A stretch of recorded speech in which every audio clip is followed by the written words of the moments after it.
Hello friends, welcome to competitive exams India Telugu channel. ఈరోజు మనం ఈ వీడియోలో యూకో బ్యాంక్ నుంచి మనకి నోటిఫికేషన్ అయితే రిలీజ్ అవ్వడం జరిగింది.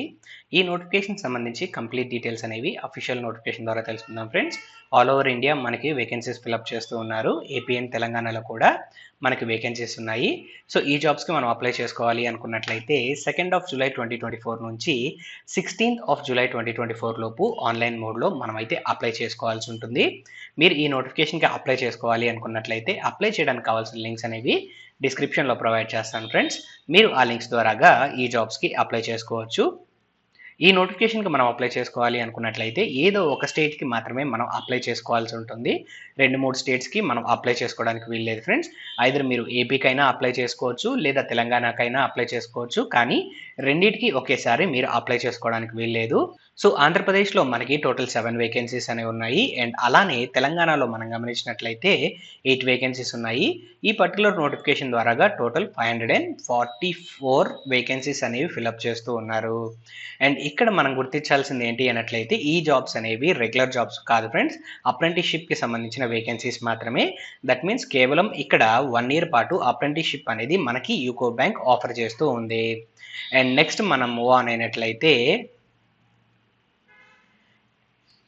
ఎలిజిబిలిటీ క్రైటీరియాస్కి సంబంధించిన డీటెయిల్స్ ఫ్రెండ్స్. ఈ నోటిఫికేషన్కి ఇండియన్ సిటిజన్స్ ఎవరైనా కానీ అప్లై చేసుకోవచ్చు. Minimum age 20 years, maximum age 28 years. Age relaxations కూడా వర్తిస్తున్నాయి. ఎస్సీ ఎస్టీ క్యాండిడేట్స్కి 5 years ఏజ్ రిలాక్సేషన్ ఉంది. ఓబీసీ క్యాండిడేట్స్కి 3 years ఏజ్ రిలాక్సేషన్ ఉంది. ఫిజికలీ ఛాలెంజ్డ్ క్యాండిడేట్స్కి మనకి ఇక్కడ 10 years వరకు ఏజ్ రిలాక్సేషన్ ఉంది. ఫిజికలీ ఛాలెంజ్డ్ విత్ ఓబీసీ అయితే 13 years, physically challenged with SC ST అయినట్లయితే 15 years వరకు ఏజ్ రిలాక్సేషన్ వర్తిస్తుంది. అండ్ నెక్స్ట్ ఇక్కడ ఎడ్యుకేషన్ క్వాలిఫికేషన్ చూసినట్లయితే రికగ్నైజ్డ్ బోర్డ్స్ లేదా యూనివర్సిటీస్ ద్వారాగా మనం గ్రాడ్యుయేషన్ అనేది కంప్లీట్ చేసుకోవాలి. మీరు ఏ గ్రాడ్యుయేషన్ కంప్లీట్ చేసుకున్నా పర్వాలేదు, అది 3 years కోర్సా లేదా 4 years కోర్సా అనేది ఇక్కడ ఇబ్బంది లేదు ఫ్రెండ్స్. జస్ట్ గ్రాడ్యుయేషన్ అనేది మనం పాస్ అయితే సరిపోతుంది 1st of July 2024 లోపు. అండ్ నెక్స్ట్ ఇక్కడ డ్యూరేషన్ మనం చూసినట్లయితే 1 year అప్రెంటిస్షిప్ ట్రైనింగ్ అనేది ఇక్కడ ప్రొవైడ్ చేయడం జరుగుతుంది. పర్ మంత్ మనకి 15,000 రూపీస్ స్టైఫండ్ అయితే ప్రొవైడ్ చేయడం జరుగుతుంది ఫ్రెండ్స్. అండ్ నెక్స్ట్ ఇక్కడ ఏ స్టేట్కి అయితే మనం అప్లై చేస్తూ ఉన్నామో ఆ స్టేట్కి సంబంధించి లోకల్ లాంగ్వేజ్ అనేది మనకి వచ్చి ఉండాలి ఫ్రెండ్స్. దట్ మీన్స్ మనము స్కూలింగ్లో కానీ లేదా ఇంటర్మీడియట్లో కానీ ఆ స్టేట్కి సంబంధించిన లోకల్ లాంగ్వేజ్ మనం చదువుకున్నట్లయితే మనకి ఎలాంటి లాంగ్వేజ్ టెస్ట్ అనేది ఉండదు. ఇన్ కేస్ చదువుకోకపోయినట్లయితే అప్పుడు మనకి లాంగ్వేజ్ టెస్ట్ అనేది కండక్ట్ చేయడం జరుగుతుంది.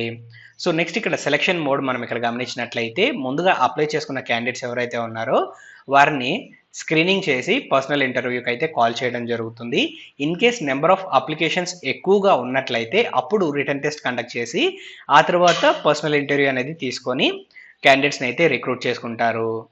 అండ్ నెక్స్ట్ మనం మూవ్ ఆన్ అయినట్లయితే హౌ టు అప్లై అనే సెక్షన్ ఫ్రెండ్స్. సో క్యాండిడేట్స్ ముందుగా అయితే ఇక్కడ ఎన్ఐటిఎస్ పోర్టల్లో రిజిస్టర్ చేసుకోవాల్సి ఉంటుంది.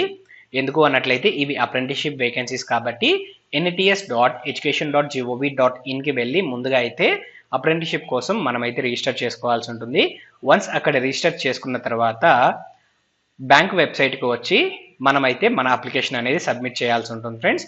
మీరు ఎన్ఐటిఎస్ పోర్టల్లో రిజిస్టర్ చేసుకోవడానికి అండ్ అలానే యూకో బ్యాంక్కి సంబంధించిన అప్రెంటిస్షిప్కి మీరు అప్లై చేసుకోవడానికి కావాల్సిన లింక్స్ అన్నీ డిస్క్రిప్షన్లో ప్రొవైడ్ చేస్తాను.